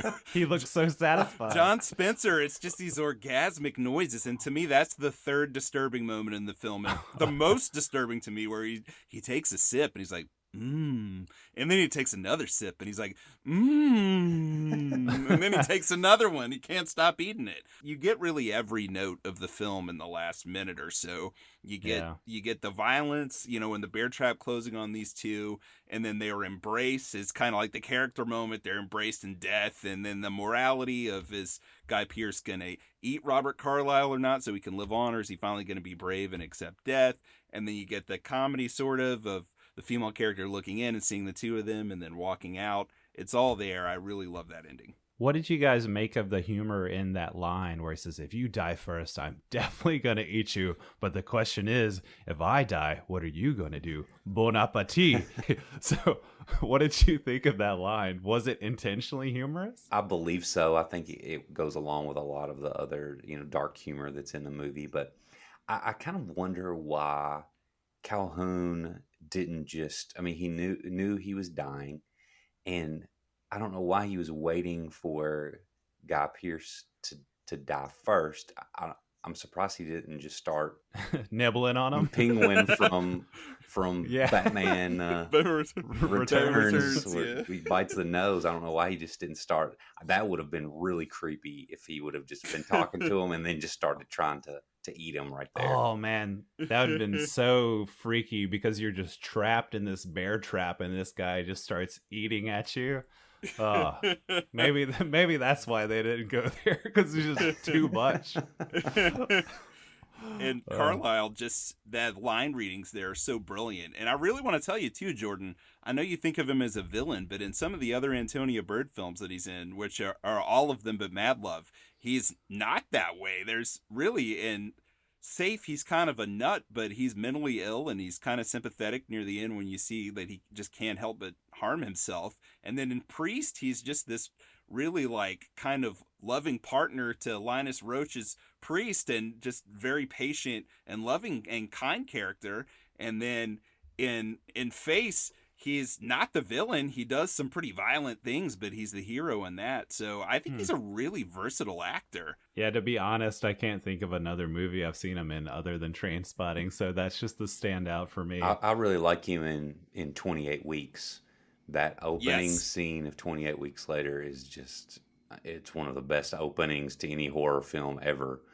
And I really like his character there. He's kind of he's a coward, but he's also weirdly likable. I think it's just Robert Carlyle, but right. That's something I found in all these movies. He's got this weird, charming, sensitive magnetism, even when he's like a horrible, scary character. And he's got for such a tiny guy, he's like 5'7", he's got such a large presence. Oh, for sure. He definitely carries himself in that way. So what did you guys feel was the most interesting aspect of this movie? Well, definitely some of the stuff that we've already talked about with I think the commentary and the bringing just the melding of all of these themes into this weird, crazy movie. But this is all, anytime I think about movies like Alive or Ravenous and some of the other ones that are out there, that question of what would I do if I was in a situation like that? And I was actually going to ask you guys tonight to see what you would say. But like for like the Miracle Flight 571, which, you know, Alive, the 1993 movie is based off of, or the Essex Whale Ship or the Donner Party. And, you know, I read about all of those situations in the lead up for this episode because I just got going down this rabbit hole of these true life stories where people were put in these situations where it's literally starve to death or eat a human. And obviously the question to me went, what would I do? You know? So I was going to ask y'all, what would you do in a situation like that? Would if we were stranded on an island and, you know, I just died first, would you guys eat me? Nick? I'll tell you what I would do. If I had access to fire, I would immediately burn your body or try to bury you at sea so I would not be tempted to do so. Because I do think food makes me very emotional. My wife and I's first real fight, she and I went to the mall and we went to the food court when we were dating, and I got a slice of pizza and she said, "Can I have a bite?" And I held it out for her to take a bite, and she took one bite and then she wanted to take another, but I never moved my hand away to like let her have it, because in my head I'm thinking like, you just said a bite, like I don't want to give you more than that, like I want the rest of this for myself. And I think we're like both crying by the end of that fight. Food is wow. And my wife, my son, and I, we all get extremely hangry. Like if on a Friday night we were planning on going out to eat and then it gets delayed, we're like killing each other on the way to the restaurant. Like it's like we've got a routine down now where we like don't make eye contact or talk until we get there, just so we don't get into a huge fight. So Wes, I know I'm gonna eat you, buddy. If I'm still alive and you're dead, after a certain amount of time passes, I'm definitely just going to start gnawing on you. I might not even cook you. So I'm going to try to burn you or throw you in the ocean when I'm still in my right mind, so I'm not tempted to do that. Jordan, I'm going to eat you, though, afterward. Not if I eat you first. No, dude, I don't know if it's a southern Louisiana thing, but I am the same way. The only time me and my wife ever fight is about food. So I get extremely hangry too if I haven't eaten, so I know I'm eating both of you guys. Well, I guess that was this time like the thing that stuck out most because I don't. If you want to read about some true like despair, which doesn't sound very tempting for anyone, but I think people the Donner Party thing has kind of become like a punchline, right? You know, people think of it as that, but I read like the full story as much as I could devote time to it, and it is terrible. Like I almost like had tears in my eyes over this situation. It was awful. And okay, so in the Essex Welsh ship, they were getting down where I don't know if y'all know the story of that or not, but basically in the early 1700s, this ship, a whaling ship, it got attacked by a bull and it sunk the ship. And so they had like these little side boats that they wound up in, and they basically drifted, and part of them went on an island and another part of them stayed in the boat. And they got down to where they had to start eating people to survive. And they actually drew lots. Oh, wow. Where one of them would, like, whoever got the short stick was shot. And so they could eat them. So wow. It's just crazy stories. So that's the thing, I guess, the morality of what would you do to continue living? Would you just die, sacrifice yourself to others? Would you just starve to death? You know, what would you do in a situation like that? Well, Nick, give us your nihilistic rant. Well, you did ask what our favorite things about the movie are. And my favorite thing about this movie is just like Alien 3 and just like Hook, it's all about nihilism, Jordan. That's right. And it's so easy because the Nietzsche quote that kicks off the movie, I mean, it's a Nietzsche, it starts off with one of his quotes. I mean, how more could they spell it out for you, Jordan? Right. And Wes, because you have to hear me say this stuff too. Unless, I don't know, maybe you have like your phone up and you're scrolling on Twitter because you know what's about to happen. Either way. So the Nietzsche quote that kicks off this movie, whoever fights monsters should see to it, in the process, he does not become a monster, as at once part of a gag, while at the same time hinting at the film's nihilistic themes, with, of course, the actual monster the viewer is warned against being nihilism itself. The nihilism here is inherent in the meaningless of Ives' cannibalism and the manifest destiny policies for which it acts as a metaphor. Literally, consumption for the sake of more consumption, endlessly taking for the purpose of taking more. Ives eats to take the strength of other men, for the sole purpose of taking the strength of other men, just as taking the land from the Native Americans during Manifest Destiny is just a means to have more when there is already enough. The scholar Frederick Porten, have you heard of him, Jordan? Frederick Porten? Nope. In his work, Consumerism as a Moral Attitude, says, the will to consume, and thus to satisfy individual needs before communal needs, therefore exacerbates nihilism by undermining community, links to history and tradition and relationships, then later sums things up by saying, thus, as consumerism cannot offer the soul any nourishment, only murder it, consumerism is, functionally speaking, nihilistic in essence. Accordingly, the consumption of flesh in Ravenous brings strength to the physical being while depleting the spiritual and moral being. How fitting, then, that Nietzsche once said, everything in the world displeases me, but above all, my displeasure in everything displeases me. Nietzsche's very act of constant displeasure, ironically, brought him even more displeasure, just as the act of cannibalism in Ravenous only brings a deeper, more insatiable hunger. Ironically, the film only offers one alternative and cure against the nihilistic concept of the Wendigo, the Native American term for the film's villainous demonic cannibal. That alternative and cure is self-sacrifice, which leads to Captain Boyd's physical death, but moral redemption. While the film earlier finds humor in the Catholic understanding of the Eucharist, joking that essentially all Catholics are cannibals feasting upon the flesh of Christ, the film also essentially posits its hero, Boyd, as a Christ figure who, after being tempted by evil, sacrifices his physical body in order to defeat that evil. He defeats Robert Carlyle's Antichrist, blood cross in the forehead figure, Colonel Ives. The end. Well done, man. You need to edit in some like cheering and clapping and just like a studio audience going crazy. Like Urkel, just came on set of Family Matters, something like that. I'm trying to do I love 90s references tonight. I don't know if you guys have picked up on that. Yeah, I'm digging it. Did I do that?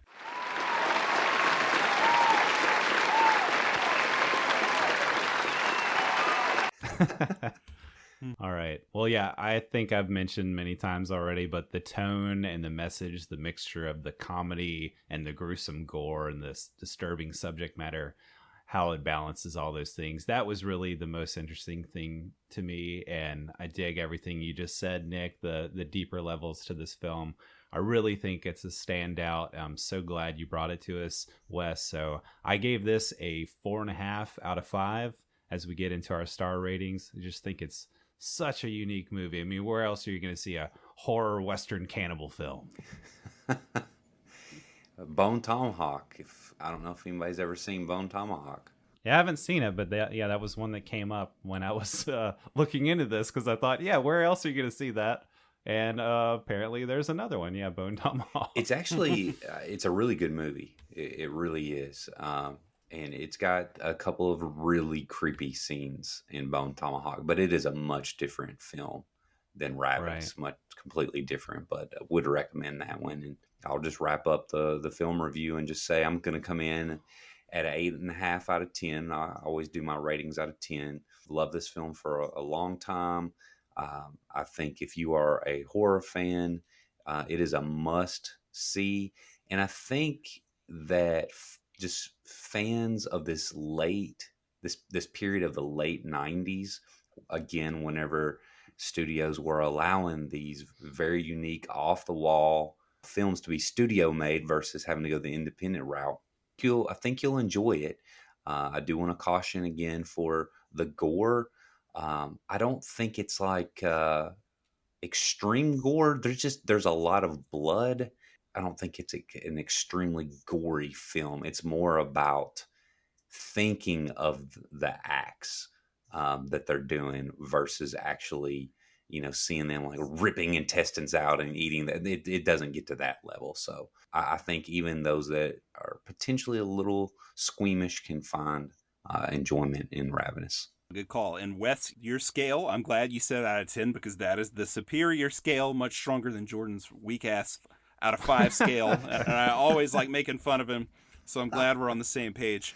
I give this a solid 8 out of 10. This is my second favorite Bird film. I like Priest just a little bit more, probably because she actually got to do pre-production on that movie. But I love this one, man. It's my second favorite Bird. Safe is pretty damn good too. Just watch Antonia Bird's movie. She's brilliant. And definitely watch Ravenous. Like Wes said, it does have blood and gore, but like you said, it's not like people's intestines are getting ripped out. Really, the ideas here are more horrifying than anything that's actually shown on the gore scale. See, you guys are just old fogies sticking with your 10 scale, like your IMDb commenters or something. I'm on the new hip trend, 5 out of 5 letterbox. That's what you do on letterbox. So I didn't know if that was like for the TikTok kids or what on it. All right. Well, Harry Styles, since you're so hip and cool, give us a connection here. How do we connect this to the 13th Warrior? All right. I'm not going to only connect this to 13th Warrior, but like I said, Timeline with Neil McDonough is in both of these movies. All right, that's all I got for that. But 13th Warrior, Eaters of the Dead. Have we had a more easy connection to that? We've got bear people eating and eating brains and eating humans in 13th Warrior. And then Ravenous, you got cannibals. That's all I got. That's great. That's pretty clear. Anything else you want to add to that, Nick? I don't think so, man. Besides the blending of history with fiction. Yeah. Very well done in both movies. For sure. So now we're going to move into the trivia battle. Hold it! Pop quiz, hot shot.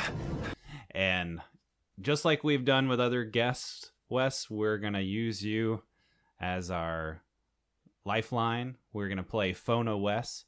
So if one of us doesn't know the answers, we have one chance to use you as our lifeline. We're going to cannibalize your brain for information. That's right.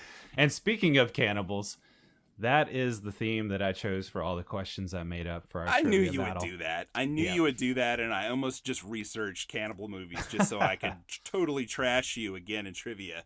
But I know the next movie is your pick, so for myself, I know whenever I ask you questions I think are easy, you just totally bomb and embarrass yourself. But Yep. if I ask really difficult ones, you're not going on like thinking, oh, maybe I know this. You just guess. And when you guess, Jordan, you usually do a lot better. So that's what right. I did here. Secret, Nick, I always guess because I know nothing. But then I always lose. So. Well, all my questions are based on the career of Jeremy Davies, who plays Private Toffler here, who's, of course, the one who screams out, "He was licking me," who is, I think, a brilliant but very, kind of different actor, kind of a character actor. He's with Neil McDonough in Justified, which, Wes, takes place in Kentucky, your home state. Have you watched that show? No, I'm not very big on TV shows. I don't watch a lot of them. So no, I've not seen Justified. I keep saying no. Everything you guys ask, I'm like, no, I haven't seen that. Great guest, right? Wes, what's really refreshing is water. Have you ever had a glass of water before? I actually haven't. That's another thing. Damn. I haven't done that either. Michael's secret juice. I'm from Kentucky. We have bourbon in our bottles. Well, Wes, I would recommend this show. It's extremely cinematic. Every episode is like a movie. You've got Timothy Olyphant, who's in a ton of movies, who plays the lead there, and it's a really good show. And Jeremy Davies is in that show, and he's also the basis for every question I'm about to ask Jordan. Good Lord. Help me. You're going to win. I feel good about it. I want you to win because the next movie's your pick. I always want you to win, Jordan. I always want you to always want me to win, too, but I I don't get what I want. I do have an idea for the punishment film. I don't know if you do it, and I will watch it, too, because I've wanted to watch this for a long time. Even Is though it looks Bordello of Blood? Oh, hell yeah, Jordan. You know it. I've never seen it. Oh, wow. It looks like total trash. Can that please be the punishment? It is total trash. Okay, we can agree on that. All right. Now you just have to beat me. Okay, let's try. All right, so my first question. Alive is a 1993 film that Wes mentioned earlier. It's about a rugby team stranded in the snow-swept Andes. They're forced to use desperate measures to survive a plane crash. Who directed Alive? Was it A, John Patrick Shanley, B, Frank Marshall, C, Josh Hamilton, D, Simon Wells, or E, a cannibal? Please say E. I would love to say E. I do know the answer to this. I'm a fan of this movie because before they start eating each other, the chocolate bars that they eat, that they find in the luggage, always looked delicious to me when I was a younger person. But I believe that was Frank Marshall. You are right. It was written by John Patrick Shanley. Did an episode with him in Joe versus the Volcano. And then, of course, Frank Marshall directed the awesome, ever-mentioned Congo. Yes, see, and that again, that helped me because, we covered that movie, even though you tried to trick me up there with one of your damn trick questions. Yeah, I figured that would be an easier one for you. Well, thank you, Jordan. I'll start off with what I think is my easiest question. Davies starred in Lars von Trier's 2003 film Dogville. In which other von Trier film did he appear? Was it A, Manderley, B, Antichrist, C, Melancholia, D, Nymphomaniac? I have seen quite a few Von Trier films, but I haven't seen any of those but Manderley.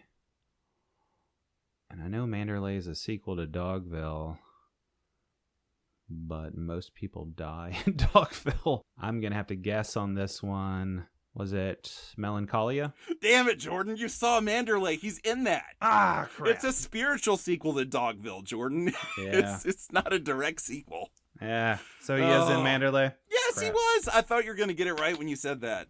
Crap. I should have went with my first instinct. I think he's also in the house that Jack built, which is another Lars von Trier. And looks That is extremely correct, Wes. disturbing. That is correct. Yes.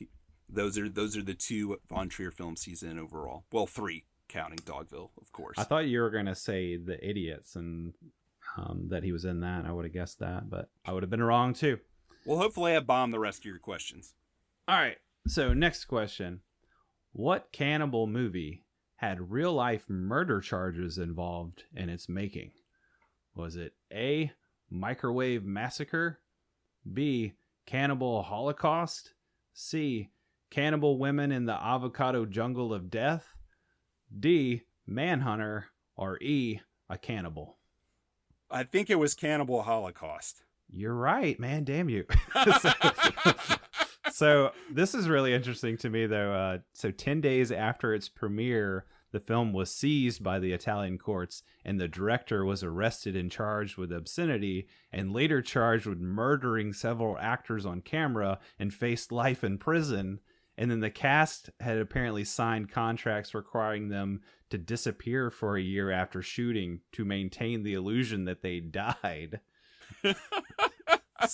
But they brought the cast back and they were like, no, he didn't really kill us, and he got off the charges. You know what the main reason, and I actually do know some of this trivia tonight so far.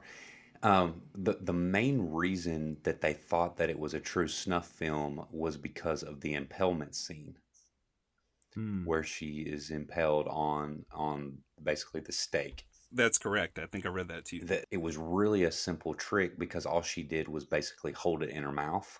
But it really in the film looks like she is truly impaled on that. And they were like, okay, this is real. Have you guys both seen that? I did after many, many years of curiosity. Again, as a horror fan, you know that Cannibal Holocaust is, many people consider it one of the most disturbing, worst films ever. And I just kept fighting myself, not wanting to see it.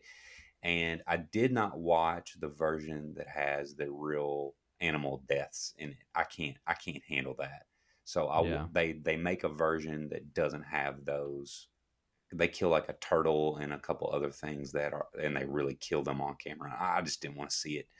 So I watched the version that cut that out. And I think in my mind, I had built it up to be a lot worse than what it actually turned out to be, although it's pretty horrific, especially for 1980. Right. And I haven't seen it. The only reason I know about it is because after I watched the Eli Roth film Cabin Fever, I was reading an essay someone wrote about that where they referenced that film and what happened in it. Gotcha. Yeah, I haven't seen it either. But it sounds like something I probably won't see. Yeah, I don't think it would be your cup of tea. I don't recommend it. I'll never watch it again, but curiosity got the best of me. It was on Shudder. And I was like, all right, I got to watch this thing. Jordan, if you get this question wrong, you lose. Shit. So I'm going to skip to this one because I really wanted to get to it. It was my last question, but I'll just ask it now. Jeremy Davies acted alongside Drew Barrymore in a 1992 spiritual remake of 1950's Gun Crazy. Who directed this 1992 film? Was it A, Barry Levinson, B, Roman Coppola, C, Tamra Davis, D, John Patrick Kelly? Man, I have no idea. Was it Barry Levinson? Wrong! You should have phoned a Wes. Tamra Davis. That's true. I forgot about my phone to Wes. Wes, thank you for at least knowing it, but then also rubbing in that he could have asked you and gotten it right, because that makes it even better.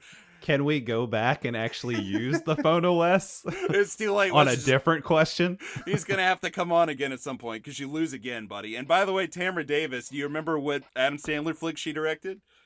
Yeah, Billy Madison? That's right. The director of Billy Madison directed a Gun Crazy remake with Jeremy Davies and Drew Barrymore. Crazy. And you lose again, so it looks Man, like... I had so many questions I wanted to ask you, too. I wrote all these questions. Damn it. Just save those for the next movie. What other cannibalistic horror film are we going to watch? I'm sure somebody gets eaten in Bordello of Blood, which I'm going to watch the Punishment movie. I've been wanting to watch this for so long. Jordan, you said you saw it already, but I guess you should probably watch it again. What's going to be our main movie, though?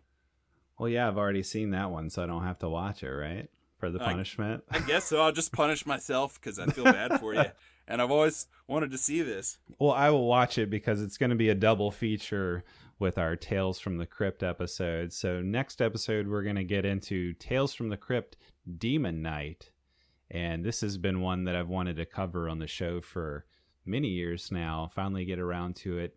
Going to come out in the Halloween season. So this will be great for this time of year. Really just a wacky, zany Billy Zane playing the villain here. You got a Jada Pinkett Smith as our heroic heroine, and it's just off the wall nuts and very atmospheric at the same time from what I remember. So I'm excited to get back into it and watch this along with Bordello of Blood. Right on. I'm psyched. I haven't seen either one of these. I can't remember. I know we talked about this earlier, Wes, but have you seen either of these? No, I have not. Wes, do you enjoy breathing air? Yes, but apparently not watching movies.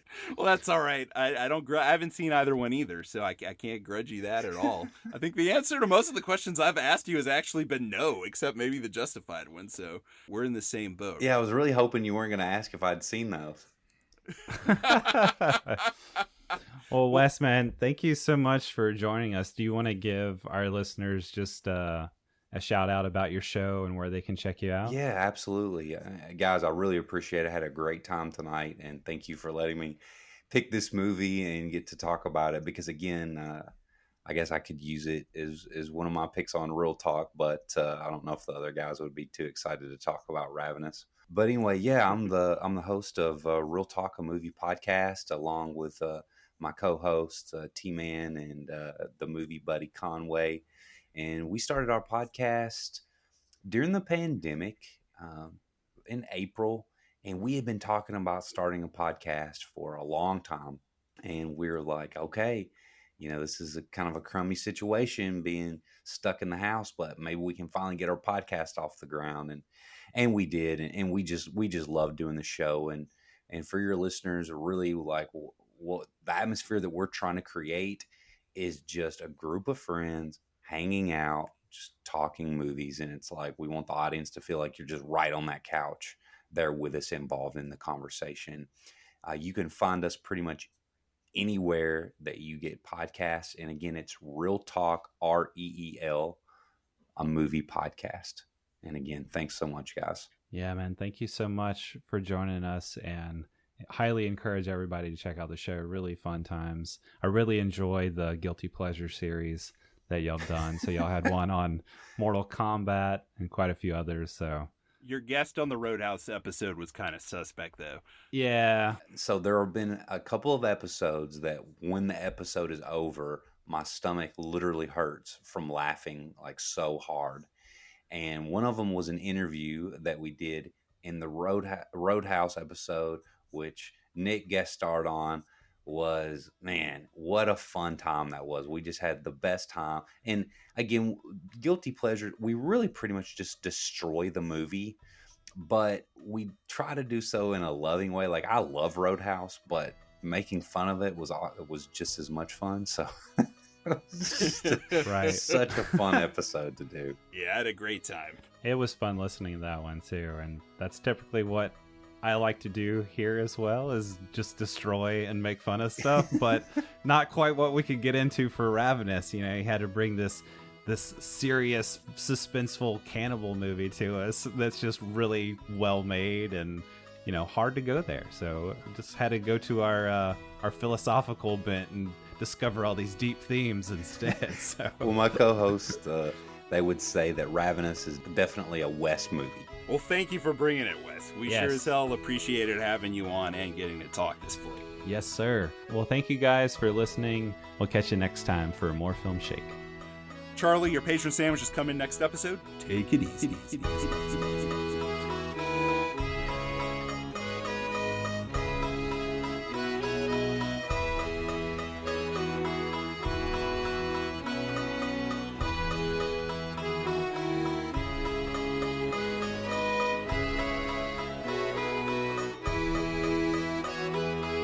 He's hanging out with Jared Fogle, I believe.